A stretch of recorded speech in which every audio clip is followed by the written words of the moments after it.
আজকে তোমাদের চাপ কোথায় গেল? এই দুনিয়ার ক্ষমতা চিরস্থায়ী নয়, ক্ষমতা ক্ষণস্থায়ী। ক্ষমতার পালাবদল হতে সময় লাগে না, কথা বলেন ঠিক কি না? এজন্য বলতে চাই, ক্ষমতা পেয়ে স্বৈরাচারী শাসক হওয়া যাবে না। স্বৈরাচারী শাসক হয়েছিল এরশাদ সরকার, তারপর অতিরিক্ত স্বৈরাচার না থাকার কারণে বাংলাদেশের মধ্যে টিকে থেকেছিল। কিন্তু তুমি এমন অত্যাচার জনগণের উপরে করেছিলে, তোমার নাম দেওয়ার লোক খুঁজে পাওয়া যাচ্ছে না, কথা বলেন ঠিক কি না? আজকের এই খানসামার মুসলমান, খানসামার এই জায়গা থেকে দীপ্ত শপথ নিব, কোরআনের জন্য যদি জীবন দেওয়ার প্রয়োজন হয়, কোরআনের জন্য যদি রক্ত দেওয়ার প্রয়োজন হয়, আগামীর দিন আমরা কোরআনের দিন দেখতে চাই। আর বাতিলের কাছে মাথা নত করার সময় নাই। যদি শহীদ হওয়া লাগে, আবু সাঈদের বুক পেতে দিতে রাজি আছে কে কে? দুই হাত তুলে আল্লাহকে দেখায়।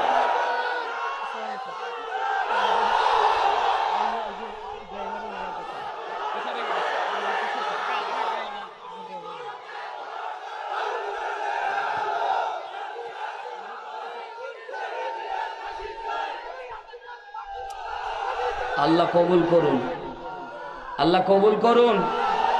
জোরে বলেন আমিন। আমরা আল্লাহর কাছে চেয়েছিলাম এক, আল্লাহ দিয়েছে আরেক, কথা বলেন ঠিক কি না? আমরা আল্লাহর কাছে চাইতাম যে আল্লাহ তুমি পদত্যাগ দাও, ঠিক কিনা বলেন? আমরা আল্লাহর কাছে দোয়া করতাম না যে আল্লাহ এত অত্যাচার আর সহ্য করতে পারতেছি না, আল্লাহ তুমি পদত্যাগ দাও। তো আল্লাহ মনে হয় হাতটা বুলায় দিয়ে বলছে, বোকার দলেরা, পদত্যাগ চাচ্ছ কেন? আমি তোমাদের জন্য তার দেশ ত্যাগ করাবো, কথা বলেন ঠিক কি না? আমরা চেয়েছিলাম পদত্যাগ, আল্লাহ বলে দেশ থেকে এমন ভাবে বিতাড়িত করব, দেশের জনগণ দেখা মাত্র তারা মেরেই ফেলবে, কথা বলে ঠিক কি না? তুমি ট্রাইব্যুনাল গঠন করে আল্লামার বিরুদ্ধে তুমি মামলা দায়ের করে কোরআনের পাখিকে জেলখানায়, নিরপরাধ মানুষটিকে তুমি পুরে দিয়েছিল। তুমি জেলখানার মধ্যে সুকৌশলে আমাদের আল্লামাকে মেরেছ, জাতিকে রাহবার শূন্য করেছ। দেশে এসে দেখো তোমার বিচার হওয়ার প্রয়োজন নাই, জনগণ তোমাকে কুপিয়ে মারবে, কথা বলেন ঠিক না বেটি? আমরা ছাড় দেব? মাপ মাপ মাপ পাওয়া যায় ভাই, মাপের একটা লিমিট আছে না নাই? বিশ্বনবী সাল্লাল্লাহু আলাইহি সাল্লাম মক্কা থেকে যেদিন মদিনায় প্রবেশ করলেন, আল্লাহর নবী যাওয়ার পরে প্রথম বক্তৃতা দান করলেন, ও মক্কাবাসী, আমি আজকে তোমাদেরকে সাধারণ ক্ষমা ঘোষণা দিলাম। সুবহানাল্লাহ, সাধারণ ক্ষমা ঘোষণা দিয়ে দিল বিশ্বনবী সাল্লাল্লাহু আলাইহি সাল্লাম। আর রাহিকুল মাকতুম খুলে দেখেন, আল্লাহর নবী সাল্লাল্লাহু আলাইহি সাল্লাম 17 জনের লিস্ট, নামের লিস্ট দিয়ে বললেন, সাহাবীরা এদেরকে যেখানেই তোমরা পাবা সেখানেই এদেরকে গলাগুলি কেটে দিবা, এদেরকে ওই জায়গায় তোমরা মারবা। এই 17 জন ব্যক্তির কোনো ক্ষমা নাই। আজকে আমাদের আমিরে জামাত যেমন করে সাধারণ ক্ষমা ঘোষণা করে দিয়েছে, কিন্তু আল্লাহর জমিনে আল্লাহর দিন বাস্তবায়ন হওয়ার পরে এই খুনিদেরকে নামের লিস্ট করে করে তাদেরকেও এনে বিচারের আওতায় এনে তাদেরকে বিচার করা হবে, কাউকে মাপ দেওয়া হবে না, কথা বলেন ঠিক কি না? মুসলমান ভাইরা আমার, গভীর মনোযোগ দেন। আল্লাহ রাব্বুল আলামিন ভূমিকায় কোনো সময় নেওয়া যাবে না, কারণ সময় অত্যন্ত অল্প। মুফতি আমির হামজা ভাই খুব দ্রুত চলে আসবে, এই জন্য ভূমিকায় যাওয়ার সময় নাই। আমি সূরা হামিমা সিজদার 30 নম্বর আয়াত আপনাদের খেদমতে তেলাওয়াত করেছি। আল্লাহ রাব্বুল আলামিন ডাক দিয়ে বলে, ইন্নাল্লাযীনা ক্বালু রাব্বুনাল্লাহ,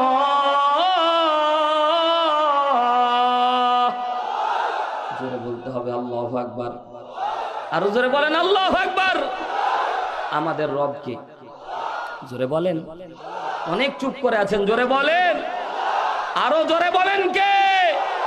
এক আঙ্গুল আকাশের দিকে উঁচু করে বলেন কে? হয় নাই, হয় নাই, জবান খুলে বলেন কে? কেন বলতেছি জানেন? কারণ আমাদের রব আল্লাহ, এটা সবাই মানি, ঠিক না বেঠিক? আমরা সবাই মানি, বিশ্বাস করি। সূরা আরাফ আল্লাহ রাব্বুল আলামিন 182 নম্বর আয়াতে প্রত্যেকটা রূহের জগতে প্রত্যেকটা আত্মাকে একত্র করার পরে আল্লাহ বলছিলেন, আলাস্তু বিরাব্বিকুম, আমি কি তোমাদের রব নাই? সাথে সাথে আমরা বলেছিলাম, আমরা যেমন এমন ভাবে জবাব দিলাম আমাদের রব আল্লাহ।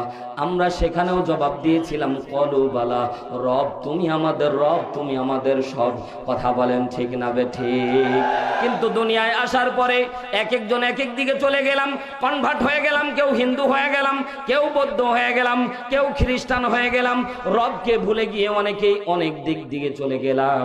আমরা অনেকেই নামে মুসলমান থাকার পরেও আল্লাহর রব হিসেবে আমরা শুধুমাত্র এক জায়গায় মানি, শুধুমাত্র মসজিদে আমরা মানি, বাদ বাকি বাইরে আমরা আল্লাহর রব হিসেবে মানতে চাই না।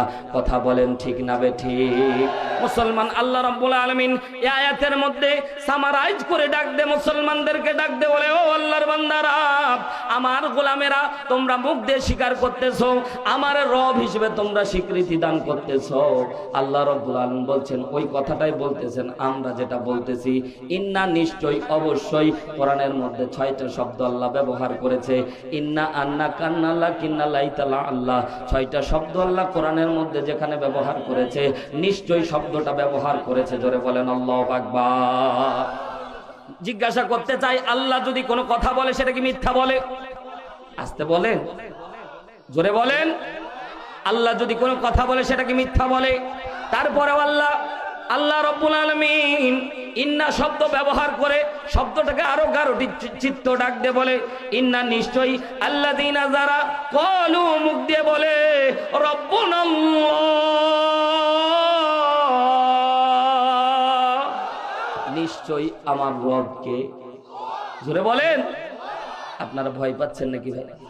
ভয় পাচ্ছেন? ভয় পাওয়ার দিন শেষ, আগামীর দিন কোরআনের বাংলাদেশ। কথা বলেন ঠিক কিনা? আগামীর দিন কোরআনের দিন হবে যদি আমরা চাই। আল্লাহ যদি নুসরত আর সাহায্য দান করে আর আমরা যদি ঐক্যবদ্ধ দলাদলি ভুলে যাই, তাহলে আগামীর দিন কোরআনের দিন। কথা বলেন ঠিক না বেঠিক? এই যে পাশে বসে আছে আফতাবউদ্দিন মোল্লা ভাই, আমার বড়, তাও ভাই বলে সম্বোধন করলাম। কোনো অপরাধ আছে ভাই? জোরে বলেন, অপরাধ আছে? আয়াতের বাস্তবতা দেখেন, খেয়াল করে দেখেন, আজকে মিলায় নিয়ে যেতে হবে। আল্লাহর বান্দারা, আল্লাহ রাব্বুল আলামিন, কথা বলা যাবে না ভাই, একদম স্টপ। মন সহ সামনে সব স্টপ। কোরআনের কথা হচ্ছে, আমার বানানো কথা না। কথা বলেন ঠিক কিনা? সম্মানিত ভাইয়ের আমার, গভীর মনোযোগ দেন। আল্লাহ রাব্বুল আলামিন ডাকতে বলে, ইন্নাল্লাযীনা, নিশ্চয়ই যারা বলে, ক্বালু, যারা বলে, রাব্বুনাল্লাহ, আমাদের রব আল্লাহ। আল্লাহ রাব্বুল আলামিন তাফসিরে আশুর, আল্লামা ইবনে আশুর রাহমাতুল্লাহ আলাইহি, তিনি তার তাফসির গ্রন্থের মধ্যে উল্লেখ করে, এ পর্যন্ত কোন মুসলমান যারা আল্লাহকে রব হিসেবে মানে, এই পর্যন্ত কারো কোনো সমস্যা হয় না। সমস্যা হয় সামনের দিকে আরেকটু আগাইলে। আল্লাহ রাব্বুল আলামিন ডাক দিয়ে বলে, সুম্মাস্তাকামু, আল্লাহ ডাক দিয়ে বলতেছেন, বান্দারা, আমার রব হিসেবে মানলে তোমার উপরে জুলুম নির্যাতন আসতে পারে। তার মানে বোঝা গেল, যাদের উপরে আল্লাহর রব হিসেবে মানার পরে যাদের উপর জুলুম নির্যাতন আসে না, তারা প্রকৃতপক্ষে আল্লাহর রব হিসেবে মানে না। কথা জোরে বলেন ঠিক না বেঠিক? তাফসিরে কাসির, আল্লামা ইবনে কাসির রাহমাতুল্লাহ আলাইহি, তিনি তার তাফসির গ্রন্থের মধ্যে বলে, ইন্নাল্লাযীনা ক্বালু রাব্বুনাল্লাহ, আয়াতের তাফসির আয়াত দিয়ে আল্লাহ রাব্বুল আলামিন ডাক দিয়ে বলে, বান্দারা, আমি আল্লাহ আসমান বানিয়েছি, জমিন বানিয়েছি, আলা লাহুল খালকু ওয়াল আমর, সৃষ্টি যার, আইন চলবে তার। জিজ্ঞাসা করতে চাই, জমিন কার? আসমান কার? এই পৃথিবীর ভূমণ্ডল কার? সবকিছু যদি আল্লাহর হয়, আস্তে ইমানদার যারা দুর্বল তারা কথা বলবেন না। যারা ইমানদার জবান খুলে বলেন, জমিন যদি আল্লাহর হয়, আসমান যদি আল্লাহর হয়, পুরা পৃথিবী যদি আল্লাহর হয়, তাহলে শাসন চলবে কার? আরো আস্তে বলেন, কার?